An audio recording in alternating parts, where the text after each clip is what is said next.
오늘은 사무엘상 강의 8번째 시간입니다. 오늘은 사무엘이 사는 날 동안에라는 제목으로 말씀을 전하겠습니다. 오늘 본문의 말씀은 사무엘이 미스바 전쟁에서 승리하고 종교 개혁을 성공적으로 일으킨 다음에 사무엘이 죽을 때까지 무엇을 했는지, 어떻게 살았는지, 또 사무엘뿐만 아니라 이스라엘이 하나님 앞에서 어떻게 살게 하고 또 하나님께서 이스라엘에게 어떻게 해주셨는지 보여주는 말씀입니다. 사무엘이 사는 날 동안에, 그러니까 적어도 사무엘이 죽을 때까지는 이스라엘이 하나님과 이런 좋은 관계를 맺었다. 그런 말씀인데요. 사무엘이 사는 날 동안에 이스라엘은 하나님과 어떤 관계를 맺었을까요? 첫 번째로 하나님의 은혜를 잊지 않고 기억하는 삶을 살았습니다. 본문 12절에 보시면 사무엘이 미스바에서 전쟁을 승리한 다음에 돌을 취해서 기념비를 만들었는데요. 기념비는 기억하기 위한 장치였습니다. 12절의 말씀입니다. 사무엘이 돌을 취하여 미스바와 센 사이에 세워 이르되 여호와께서 여기까지 우리를 도우셨다 하고 그 이름을 에베네셀이라 하니라. 사무엘은 사는 날 동안 한 가지 분명한 목표를 가지고 사역을 했습니다. 바로 이스라엘 백성들이 하나님의 은혜를 잊어버리지 않도록 사무엘이 돌아다니면서 정기적인 순회 사역을 했다는 것이죠. 16절의 말씀입니다. 해마다 베델과 길갈과 미스바로 순회하여 그 모든 곳에서 이스라엘을 다스렸고, 그러니까 해마다 매년 그때가 되면 사무엘이 와서 말씀을 전하니까 이스라엘 사람들이 하나님의 은혜를 잊어버릴 수 없었다는 것입니다. 사무엘이 기억나게 만들었다라는 것입니다. 사사기가 보여주는 특징이 있습니다. 하나님의 은혜를 잊어버리면 우상숭배를 하게 되고, 우상숭배하게 되면 하나님의 진노가 일어나고, 하나님의 진노가 일어나면 원수들이 일어나서 이스라엘을 괴롭혔습니다. 괴로우니까 회개하고 하나님께 부르짖었고, 그러면 하나님의 긍휼이 이스라엘을 다시 구원했습니다. 그런데 평화롭게 살다가 또 하나님의 은혜를 잊어버리면 우상숭배를 했습니다. 한마디로 모든 문제의 시작은 하나님의 은혜를 잊어버리는 데서 시작했다는 거죠. 하나님의 은혜를 잊어버리면 문제가 시작되고, 하나님의 은혜를 우리가 기억하면 평화가 유지되는 것입니다. 그렇다면 하나님의 은혜를 잊지 않고 기억한다는 것은 무엇을 말할까요? 하나님의 은혜를 기억하는 사람들에게는 반드시 두 가지가 나타나게 됩니다. 첫째는 감사입니다. 하나님의 은혜를 기억한다는 것은 감사한다는 것을 말합니다. 감사는 특별히 우리의 관찰력을 탁월하게 만드는 능력이 있습니다. 감사가 마음에 들어가면 눈의 관찰력이 탁월해집니다. 소의 간을 먹으면 시력이 좋아진다고 하는데요. 소의 간을 먹으면 시력이 좋아질지 모르지만 감사하면 시선이 좋아집니다. 시력만 좋으면 안 됩니다. 시선이 좋아져야 됩니다. 그래서 감사하는 사람과 감사하지 않는 사람의 제일 큰 차이는 같은 세상, 같은 환경에서 살아가는데 다르게 본다는 거죠. 보는 게 다르다는 겁니다. 시선이 다르고 보는 것이 다릅니다. 왜냐하면 관찰력에서 얼마까지 볼 수 있느냐, 얼마나 깊이 볼 수 있느냐에서 차이가 나기 때문입니다. 감사하는 사람은 똑같은 환경에서 살지만 감사하지 않는 사람들이 쉽게 지나치는 것들까지도 세밀하게 볼 수 있습니다. 감사하는 사람은 아주 작은 일들도 볼 수 있고요. 감사하는 사람은 지극히 평범한 것들에서도 특별한 것들을 볼 수 있기 때문에 삶이 풍성해집니다.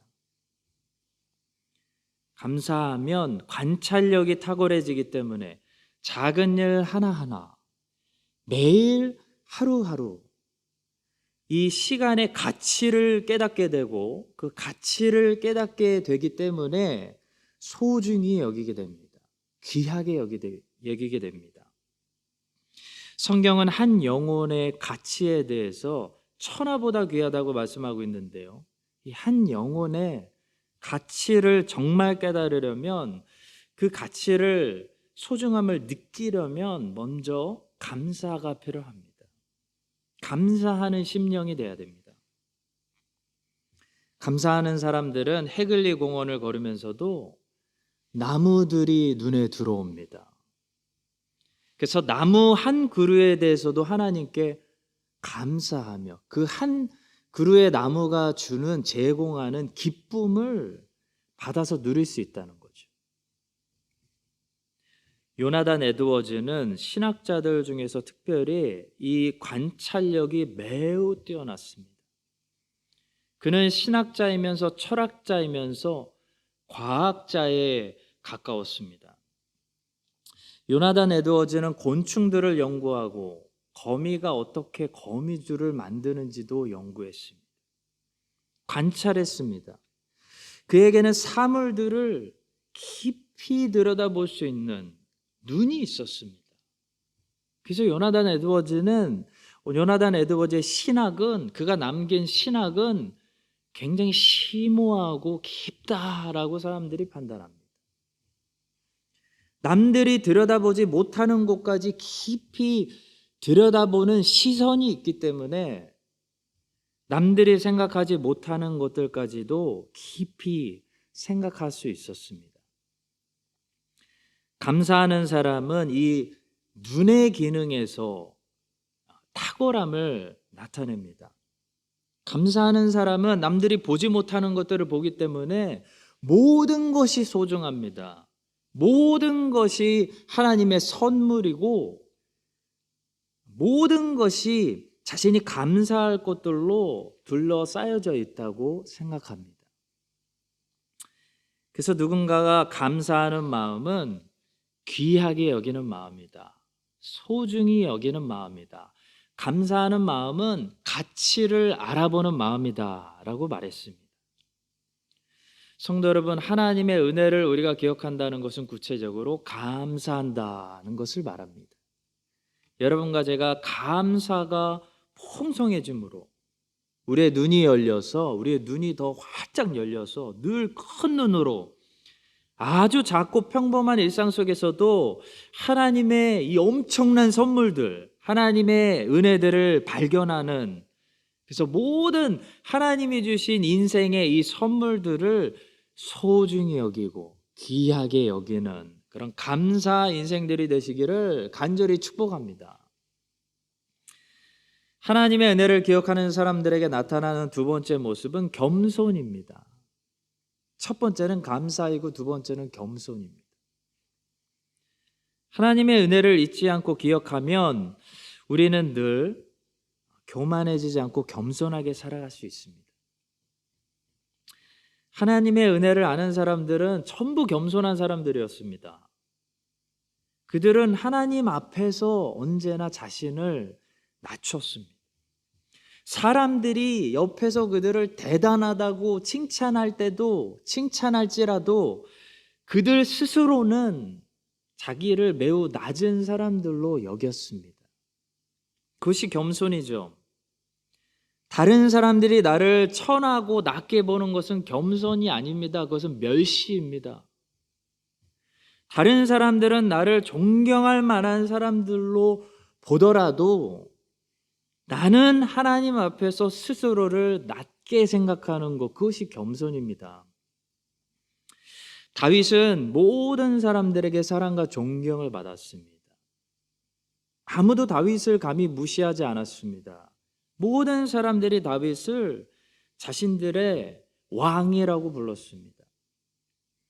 그러나 다윗은 스스로를 뭐라고 불렀죠? 스스로를 하나님의 종이라고 불렀습니다. 그것이 겸손입니다. 겸손은 나를 향한 다른 사람들의 평가가 아니라 나를 향한 내 자신 스스로의 평가입니다. 여러분들은 매우 훌륭한 분들일 수 있습니다. 아니, 훌륭하다는 소리를 들으셔야 됩니다. 우리는 가능하면 사람들이 존경할 만한 훌륭한 사람들이 돼야 됩니다. 타인들에게는 그런 평가를 받아야 된다는 거죠. 그런데 우리는 우리 스스로를 어떻게 평가해야 될까요? 믿음의 사람들은 자기 스스로를 다음과 같이 평가했습니다. 창세기 18장 27절에서 아브라함이 고백합니다. 아브라함이 대답하여 이르되 나는 티끌이나 재와 같사오나 감히 주께 아뢰나이다. 욥이 욥기 40장 4절에서 고백합니다. 보소서 나는 비천하오니 무엇이라 주께 대답하리이까 손으로 내 입을 가릴 뿐이로소이다. 바울이 디모데전서 1장 15절에서 고백했습니다. mit보다 모든 사람이 받을 만한 이 말이요 그리스도 예수께서 죄인을 구원하시려고 세상에 임하셨다 하였도다. 죄인 중에 내가 괴순이라. 순교자이시면서 영국의 종교개혁자였던 존 브래드포드는 편지 끝에 항상 이런 말을 남겼다고 합니다. 가장 비천한 죄인 존 브래드포드. 또 18세기 영국에서 존 웨슬리만큼 유명했던 위대한 설교자가 있었는데요. 윌리엄 그림쇼라는 이 위대한 설교자는 자신의 죽음의 침상에서 이런 말을 남기고 죽었습니다. 무익한 종은 이제 떠납니다. 성도 여러분, 하나님의 은혜를 기억하는 사람은 늘 감사하고 늘 겸손한 사람입니다. 그러나 하나님의 은혜를 잊어버리면 사람은 다 가지고 있어도 불평하고 별로 훌륭하지도 않으면서 사람들은 다 안 좋게 판단하는데 스스로는 자기를 과대평가하는 그런 교만에 빠지는 것이죠. 사무엘이 사는 날 동안 사무엘은 이스라엘이 하나님의 은혜를 기억하고 늘 감사하며 늘 스스로를 낮고 천하게 여기며 겸손히 살게 하기 위해서 기념비를 세우고 해마다 베델과 길갈과 미스바 라마에서 순회 사역을 했습니다. 여러분과 저도 사무엘처럼 이 하나님의 은혜를 잊지 않으려고 우리가 열심히 애써서 늘 감사의 삶, 또 사람들에게는 매우 칭찬받더라도 스스로 하나님 앞에 자신을 낮추는 겸손의 삶을 살아갈 수 있게 되기를 예수 그리스도의 이름으로 축복합니다. 두 번째로 사무엘이 사는 날 동안 이스라엘이 하나님과 맺었던 관계는 하나님께 보호받는 삶이었습니다. 본문 13절과 14절을 읽어보겠습니다. 이에 블레셋 사람들이 굴복하여 다시는 이스라엘 지역 안에 들어오지 못하였으며 여호와의 손이 사무엘이 사는 날 동안에 블레셋 사람을 막으시매 블레셋 사람들이 이스라엘에게서 빼앗았던 성읍이 에그론부터 가드까지 이스라엘에게 회복되니 이스라엘이 그 사방 지역을 블레셋 사람들의 손에서 도로 찾았고 또 이스라엘과 아모리 사람 사이에 평화가 있었더라. 성경이 계시하는 하나님의 모습 중에 한 가지는 하나님의 택하시고 구원하신 백성들을 끝까지 보호하시는 모습입니다. 그래서 신학적인 용어로 성도의 견인이라고 부르죠. 자, 그런데 이 하나님의 보호하심을 우리가 너무 많이 오해하기 때문에 하나님이 나를 안 보호하시는 것 같습니다 라고 느끼는, 착각하는 하나님의 자녀들이 많이 있습니다. 성도 여러분, 성경이 가르쳐주는 하나님의 보호하심은 환난이 없는 것이 아니라 환난 중에 보호하시는 보호를 말합니다. 코로나가 없는 것이 아니라 코로나 중에 보호하시는 것이 하나님의 보호입니다. 환난이 없는 것이 아니라 환난 중에 주의 백성들을 지키신다는 거죠. 사무엘이 사는 날 동안에 하나님이 이스라엘을 보호하셨던 것은 본문 13절의 말씀과 같이 블레셋 사람들을 막으셨다는 것이지, 블레셋 사람들이 영원히 사라졌다는 것이 아닙니다. 블레셋 사람들이 영원히 사라져서 한 사람도 그 땅에 남지 않았다라는 것이 아니라요, 블레셋 사람들이 이스라엘을 더 이상 괴롭히지 못하도록 그들을 막으셨다라는 것이 하나님의 보호하심이었습니다. 성도 여러분, 코로나가 있다고 해서 두려워하거나 놀라지 마십시오. 코로나 가운데서 보호하시고 인도하고 계시는 하나님을 믿으시기 바랍니다. 물가가 무섭게 오른다고 해서 놀라지 마십시오. 당황하지 마십시오. 물가 상승 중에 인도하시는 줄로 믿습니다. 하나님은 환난 중에 인도하시고 환난 가운데서 주의 백성들을 보호하십니다. 시편 3편은 다윗이 압살롬을 피할 때 지은 시입니다. 시편 3편은 다윗의 절망, 다윗의 좌절로 시작합니다. 여호와여, 나의 대적이 어찌 그리 많은지요. 일어나 나를 치는 자가 많으니이다. 많은 사람이 나를 대적하여 말하기를 그는 하나님께 구원을 받지 못한다 하나이다. 다윗이 절망했습니다. 그러나 다윗은 이 압살롬의 반역, 이 환난 가운데서 정신을 차리고 믿음으로 하나님을 바라보기 시작합니다. 여호와여, 주는 나의 방패시요 나의 영광이시요 나의 머리를 드시는 자이시니이다. 내가 나의 목소리로 여호와께 부르짖으니 그의 성산에서 응답하시는도다. 내가 누워 자고 깨었으니 여호와께서 나를 붙드심이로다. 환난 중에도, 쿠데타 중에도 다윗이 곰곰이 생각해 보니까 오늘도 내가 잘 자고 깼다. 하나님이 나를 지키시고 보호하시는구나 라는 믿음을 깨달았다는 거죠. 그 믿음으로 다윗은 6절에 보시면 마침내 하나님의 보호하심에 대한 확신을 갖습니다. 천만인이 나를 에워싸 진친다 하여도 나는 두려워하지 아니하리이다. 절망과 좌절로 시작했던 다윗의 시는 하나님을 바라봄으로 마침내 천만인을 두려워하지 않는 환난 중에서도 지키시는 하나님의 보호하심에 대한 확신으로 발전하고 있습니다. 다윗은 최종적으로 시를 이렇게 마무리합니다. 여호와여, 일어나소서. 나의 하나님이여, 나를 구원하소서. 주께서 나의 모든 원수의 뺨을 치시며 악인의 일을 꺾으셨나이다. 구원은 여호와께 있사오니 주의 복을 주의 백성에게 내리소서.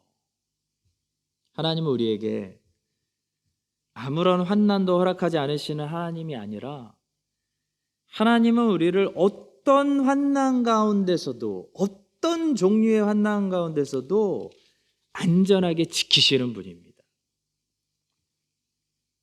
에스겔 9장에 보시면 하나님께서 반역하는 예루살렘에게 진노하셔서 이제 바벨론 심판을 보내실 것을 에스겔을 통해 예언하시는데요, 하나님께서 바벨론의 칼을 예루살렘에 보내시기 전에 에스겔을 통해서 꼭 말씀하시는 것이 있습니다.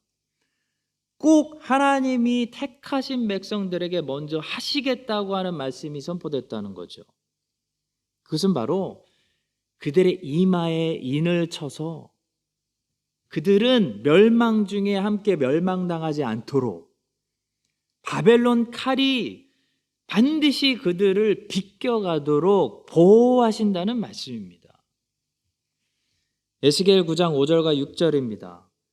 그들에 대하여 내 귀에 이르시되 너희는 그를 따라 성읍 중에 다니며 불쌍히 여기지 말며 긍휼을 베풀지 말고 쳐서 늙은 자와 젊은 자와 처녀와 어린이와 여자를 다 죽이되 이마에 표 있는 자에게는 가까이 하지 말라.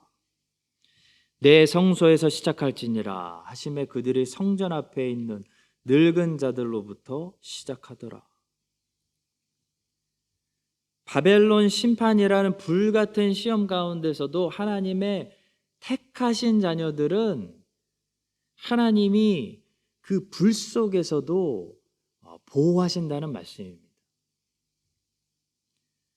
요한계시록은 6장부터 19장까지 길게 대환난에 대해서 말씀하고 있습니다.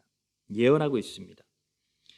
6장부터 거침없이 일곱 나팔, 일곱 대접이 가져다주는 이 재앙들에 대해서 말씀하고 있습니다. 자, 그런데 이 본격적인 대환난이 시작되기 전에 7장에 아주 중요한 말씀이 있습니다. 그것은 바로 선택받은, 은혜받은, 구원받은 하나님의 백성들에 관한 말씀이 들어있다는 거죠. 인치심을 받은 14만 4천 명은 모든 나라, 모든 민족들 가운데 흩어져 있는 하나님의 백성들을 상징합니다. 요한계시록은 이 사람들이 인치심을 받았다라고 말씀하고 있습니다. 인치심을 받았다는 것은 그 사람들 중에 한 사람도 환난 가운데서 보호하심을 못 받거나 잃어버리거나 같이 망하는 사람이 없을 거라는 말씀입니다. 하나님의 계수하심에 들어갔다는 확신입니다.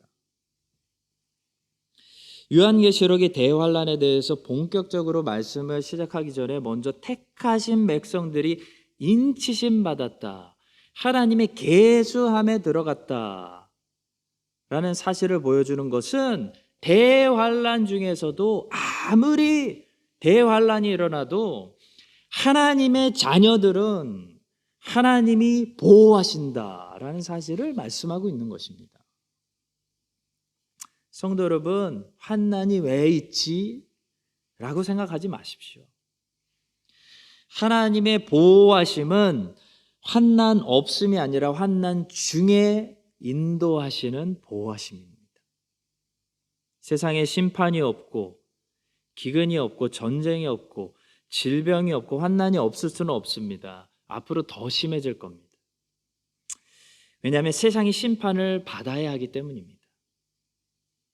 중요한 것은 하나님의 인치신 자들, 하나님의 택하신 은혜 받은 자녀들은 하나님이 광야에서도 길을 만드시고 불 속에서도 지키시고 물 위에서도 걷게 하시는 놀라운 은혜가 함께 한다는 것입니다.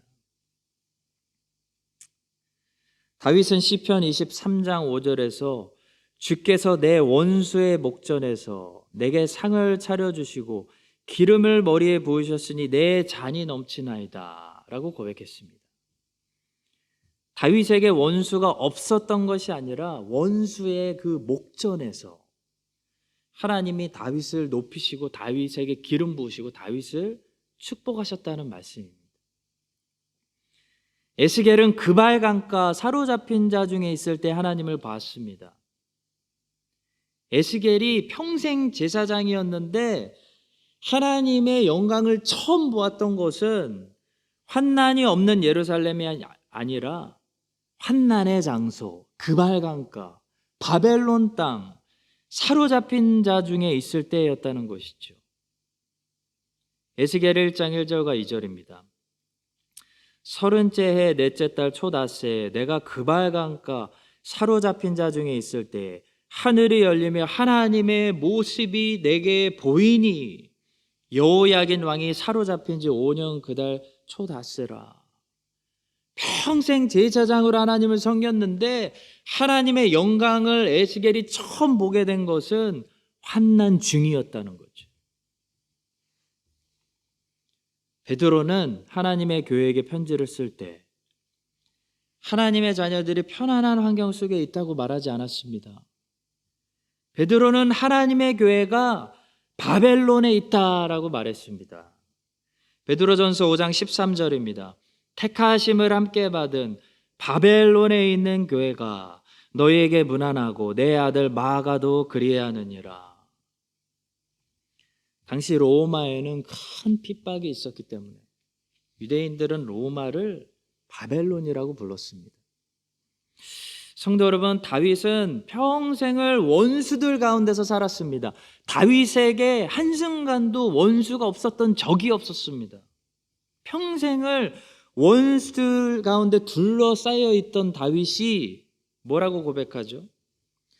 누구를 만났죠? 원수들 가운데서 상을 주시는 하나님의 보호하심을 알았고 하나님을 찬양하는 시편들을 우리에게 남겼습니다. 에스겔은 바벨론 포로로 잡혀가서 그발 강가에서 하늘이 열리고 비로소 지식으로만 알고 있던 하나님의 영광을 봤습니다. 베드로는 교회가 바벨론 가운데 있다라고 말했습니다. 베드로는 로마의 불 속에 있었지만, 사도들은 대부분 로마 감옥에 있었지만 그곳에서 하나님의 보호하심을 확신하고 있었기 때문에 다음과 같이 말할 수 있었습니다. 베드로전서 1장 6절과 7절입니다. 그러므로 너희가 이제 여러 가지 시험으로 말미암아 잠깐 근심하게 되지 않을 수 없으나 오히려 크게 기뻐하는도다. 너희 믿음의 확실함은 불로 연단하여도 없어질 금보다 더 귀하여 예수 그리스도께서 나타나실 때 칭찬과 영광과 존귀를 얻게 할 것이니라. 성도 여러분, 사무엘이 사는 날 동안에 이스라엘이 경험한 하나님은 이스라엘을 보호하시는 하나님이었습니다. 블레셋이 다 사라진 것이 아니라 블레셋이란 나라는 항상 건너가면 옆에 있었는데요, 그 나라에는 왕들도 있었고 이스라엘에는 왕들도 없었습니다. 그런데도 하나님의 손이 블레셋을 막으셨다는 겁니다. 여러분과 제가 점점 더 큰 이 환난 속으로 들어가고 있는 이 마지막 세대 가운데서 어떤 믿음을 가지고 살아야 되죠? 우리가 하나님의 인치심, 구원하심 받은 백성이라면요, 하나님이 반드시 보호하신다, 인도하신다, 이 믿음을 가지고 두려워하지 마십시오.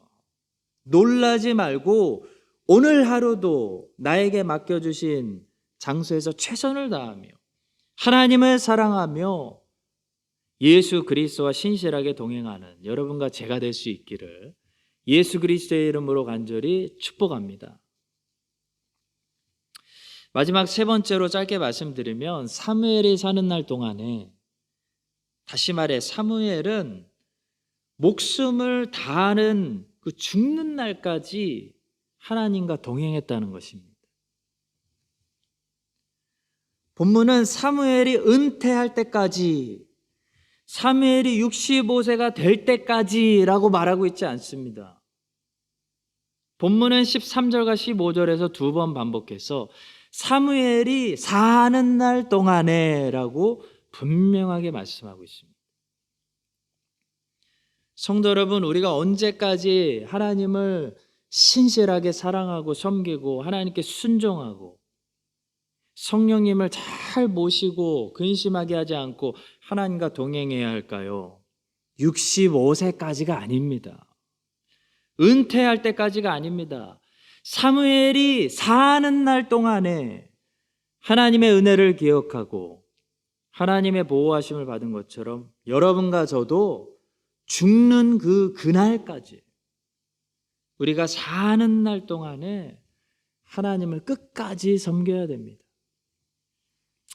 이번 주에 제가 독서한 부분 중에 가장 충격적이고 가장 도전이 되었던 부분을 읽어드리고 마치려고 합니다. 제목은 어느 95세 할아버지의 회고입니다. 한번 잘 들어보십시오.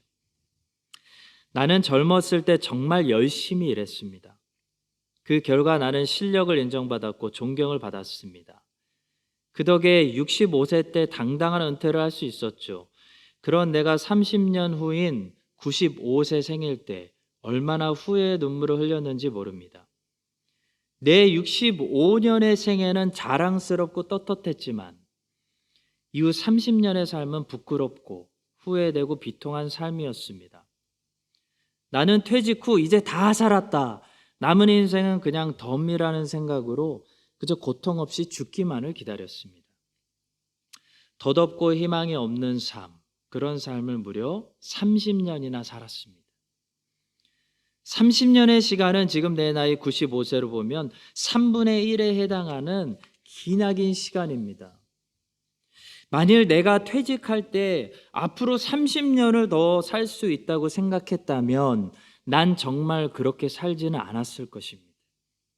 그때 나 스스로가 늙었다고, 뭔가를 시작하기에는 늦었다고 생각했던 것이 큰 잘못이었습니다. 나는 지금 95세이지만 정신이 또렷합니다. 앞으로 10년, 20년을 더 살지 모릅니다. 이제 나는 하고 싶었던 어학 공부를 시작하려고 합니다. 그 이유는 단 한 가지. 10년 후 맞이하게 될 105번째 생일날 95세 때 왜 아무것도 시작하지 않았는지 후회하지 않기 위해서입니다. 사랑하는 성도 여러분, 사무엘은 사는 날 동안에 끝까지 하나님을 섬겼습니다. 여러분과 저의 삶도 우리가 살아있는 한 끝까지 하나님을 잘 섬기는 그런 인생들이 될 수 있기를 예수 그리스도의 이름으로 간절히 축원합니다. 기도하겠습니다. 사무엘이 사는 날 동안에 이스라엘을 보호하시고 블레셋을 막으시고 이스라엘에게 평화를 주신 하나님, 우리가 사는 날 동안에 끝까지 하나님을 잘 섬겨서 우리가 살아있는 동안 우리 교회와 우리 자녀들과 우리 민족과 우리 나라들이 하나님과 화평하며 하나님을 잘 섬기며 하나님께 복을 받는 그런 사무엘과 같은 축복의 통로들이 다 되게 하여 주시옵소서. 예수 그리스도의 이름으로 기도합니다. 아멘.